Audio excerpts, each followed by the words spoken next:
간밤에 이제 캐비너시 연준 의장 후보자 인준 청문회가 드디어 진행이 됐는데 네. 뭐 워시 의장 후보자는 이제 대통령이 일반적으로 기준금리 인하를 선호하지만 자신은 뭐 그대로 따를 의사는 없다라고 밝혔죠. 네네네. 예. 그 용어 또 나왔잖아요. 싹퍼핏. 네. 그 양말 예, 손 넣어서 예, 이렇게 맞아요. 하는 예. 일종의 이제 꼭두각시란 뜻인데 트럼프의 꼭두각시냐 했더니만 그건 아닐 거다 했는데 글쎄요. 요거 한번 좀 짚어보고 가야 될 것 같은데. 네. 오늘 고려대학교 경제학과 김진일 교수님 전화 연결되어 있습니다. 교수님 안녕하세요. 네, 안녕하세요. 네, 교수님 안녕하세요. 예. 네, 오늘 안녕하세요. 예, 이렇게 뭐 급하게 전화 연결이라도 또 허락해 주셔서 감사합니다. 지금 덕분에 어제 재밌게 많이 봤습니다, 텔레비. 아유, 그래요. TV입니다. 텔레비가 아니고. 죄송합니다. 자, 캐비넛이 이제 연준 의장 지명자 상원 인준 청문회 이제 마침내 시작했습니다. 생각보다 많이 늦어졌는데 지금 여기서 이제 금리 인하 압박, 그리고 연준의 독립성, 뭐 이 사이에서 워시도 만만찮을 것 같은데 교수님 청문회 어떻게 보셨습니까?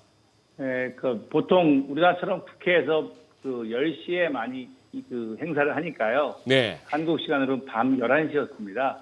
네, 그래가지고 한 2시간 반쯤 했다고 들었는데 끝까지는 못 보고요. 네. 저는 2시간 정도 봤습니다. 새벽 1시까지 봤는데. 네. 예. 근데 역시 말씀하신 대로 워렌 상원을 비롯한 민주당 의원들은 굉장히 공격을 심하게 했고요.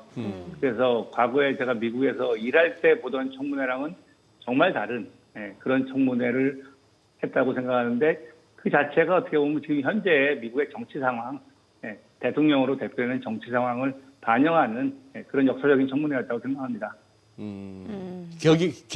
품격이 많이 떨어졌다는 말씀으로 받아들여도 될까요?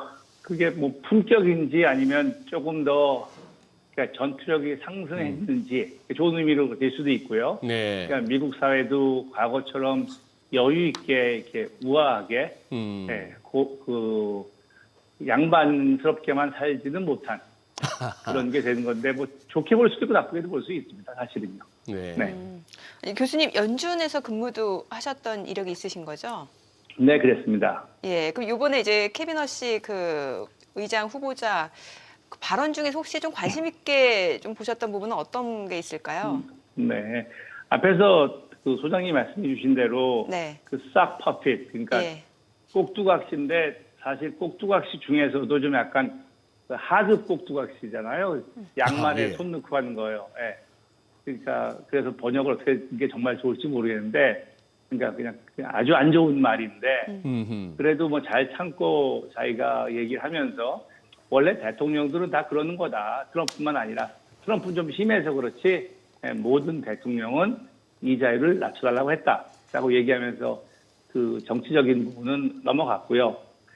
그런데 개인적으로 과거 경험, 특히 이제 저도 2008년 글로벌 금융위 때 연준에서 일하면서 이분 케빈 워시 그분이 연준 이사, 그러니까 7명 중에 1명으로 일을 하셨는데요.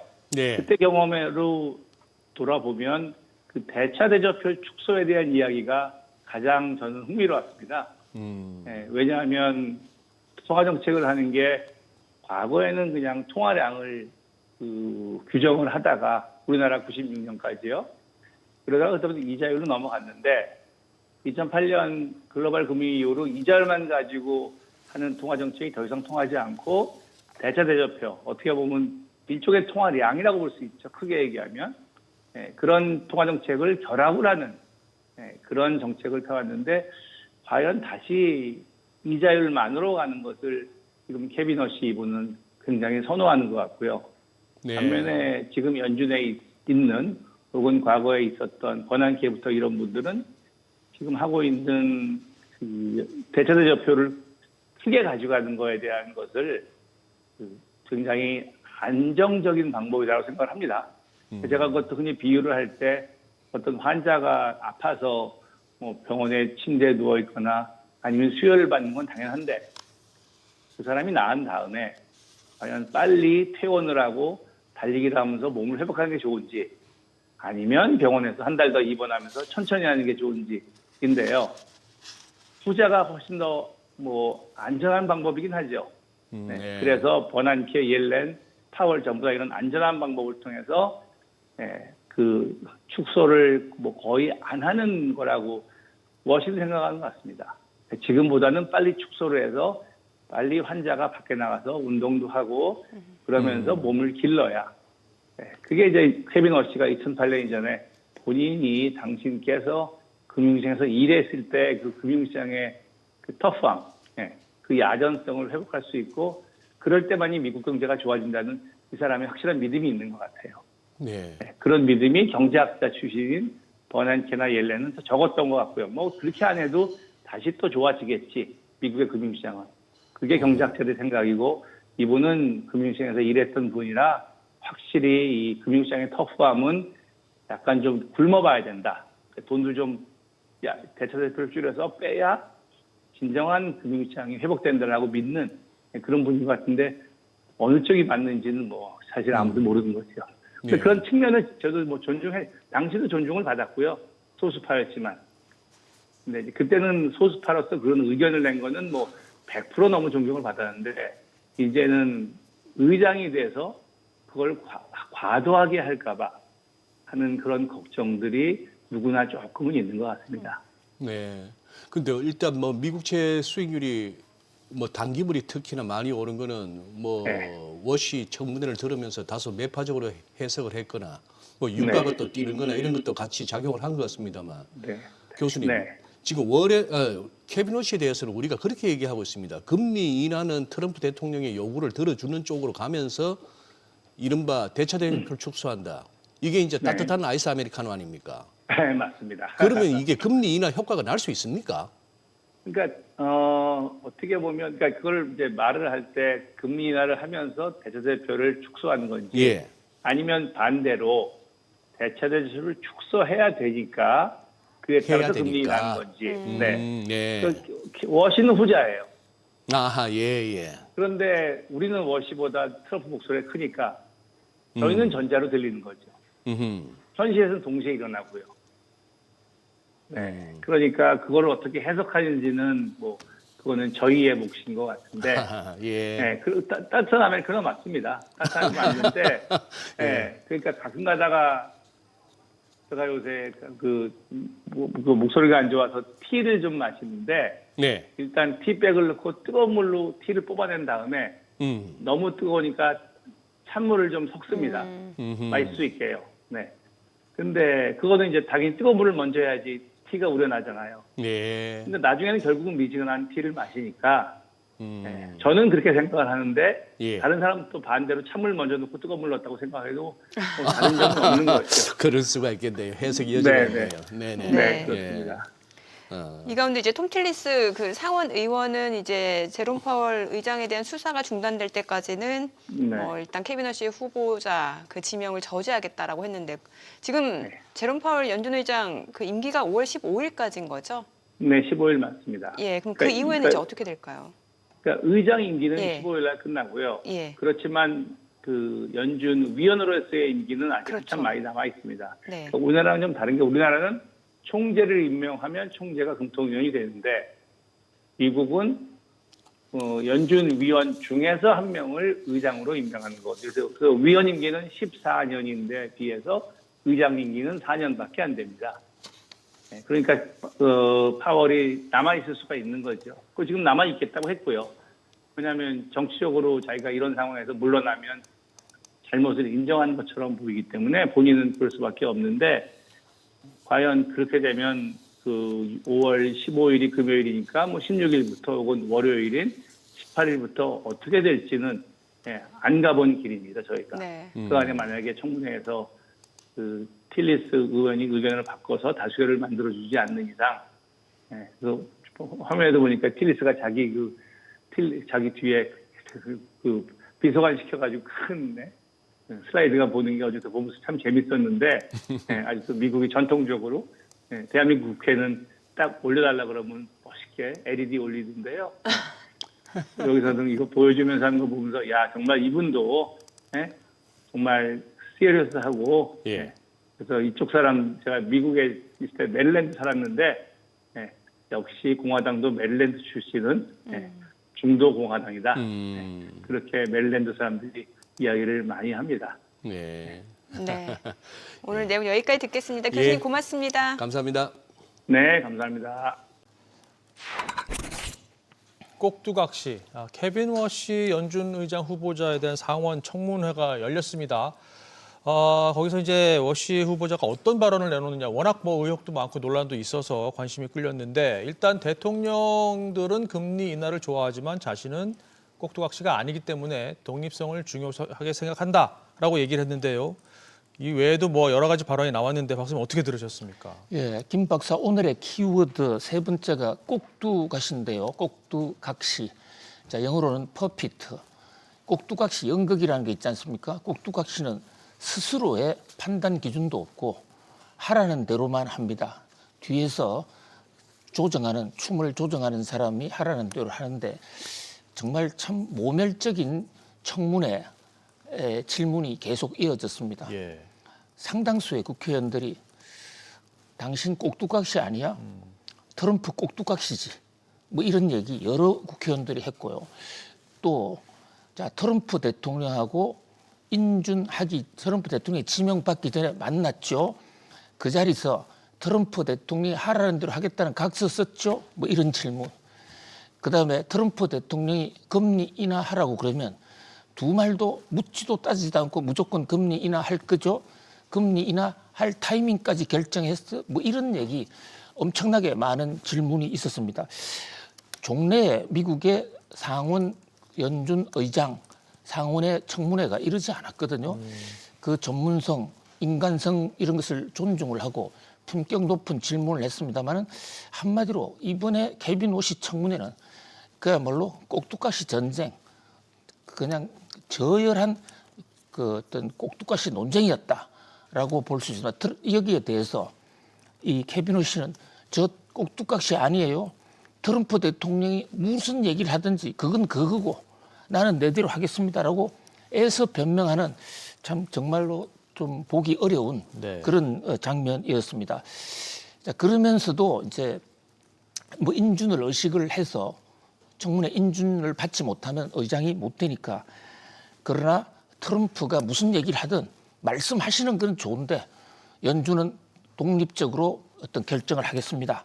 이런 원론적인 얘기만 했습니다. 분위기는 썩 그렇게 좋지 않았다고 볼 수가 있고요. 최대의 변수는 지금 이게 통과될 수 있느냐 하는 문제인데 미 상원의 금융위원회가 모두 24명으로 구성이 돼 있어요. 24명인데 현재 공화당이 13명, 민주당이 11명입니다. 네. 11명인데 그중에 한 사람만 지금 CG에 나온 톰 틸리스 이분이 최근에 한국에 왔다 간 사람입니다. 네. 이재명 대통령도 만났던 분인데 이 톰 틸리스가 현재 나는 반대하겠다. 더군다나 제롬 파월을 기소 철회하지 않으면 나는 무조건 반대한다고 선언해 놓은 상태거든요. 상원의원 한 명이 반대하면 표결 결과가 다른 의원들이 당리당략대로 투표했다고 생각할 때 12대 12가 되거든요. 이분 공화당인데요. 그런데도 반대를 하네요. 그 공화당이니까 문제가 되는 것이죠. 지금. 그러니까요. 예, 그러니까 13대 11인데 공화당 쪽에서 한 사람이 반대하기 때문에 그러면 이제 12대 12가 된다 이런 얘기를 하고 있는 것입니다. 자, 12대 12가 되면 과반이잖아요. 과반이라는 것은 반을 넘어서야 되는 것이거든요. 그럼 50대 50이면 부결입니다. 그러니까 이 틸러슨이라는 사람이 입장을 바꾸지 않으면 부결이 뭐 불가피할 것으로 보입니다. 그렇다면 검찰이 제롬 파월에 대한 기소를 철회하거나 아니면 틸러슨이 말을 바꾸지 않으면 인준 투표는 오리무중이다 이렇게 볼 수가 있겠습니다. 이분은요 트럼프하고 사사건건 어떤 충돌을 했습니다. 노스캐롤라이나 그러니까 워싱턴 DC의 바로 아래 주에 있는 분이고 메릴랜드 대학 출신인데요. 자, 이분은 보수 중에서도 상당히 개혁 보수 쪽에 가깝고 특히 이민 문제 또 세금 그 예산을 팽창하는 정책에 대해서 각을 세워서 싸웠다가 트럼프 대통령이 You are fired. 당신은 다시 공천하지 않을 거야. 물론 미국은 대통령이 공천하지 않습니다. 네. 그런데 이제 분위기를 그렇게 잡는 거죠. 그러니까 이 틸러슨 의원이 나 이제 그만둘래. 국회의원 안 할 테고 이번 그 9월 11월 달에 임기가 만료되는데 트럼프 보기 싫어서라도 나 워싱턴 떠나갈 거야. 마지막까지 소신 투표할 거야. 이렇게 주장하고 있거든요. 그래서 이 케빈 워시 청문회 통과는 현재 한국의 신현송 통과는 뭐 사전에 압도적인 여당 우위 구도였기 때문에 사실상 뭐 예정됐던 거로 볼 수 있고 한국은 사실상 청문회에서 거부해도 대통령이 임명하면 끝입니다. 네. 근데 미국은 그렇지 않거든요. 그래서 마지막까지 지켜봐야 할 것으로 보여집니다. 그렇군요. 연준 수장 교체도 오리무중이군요. 알겠습니다.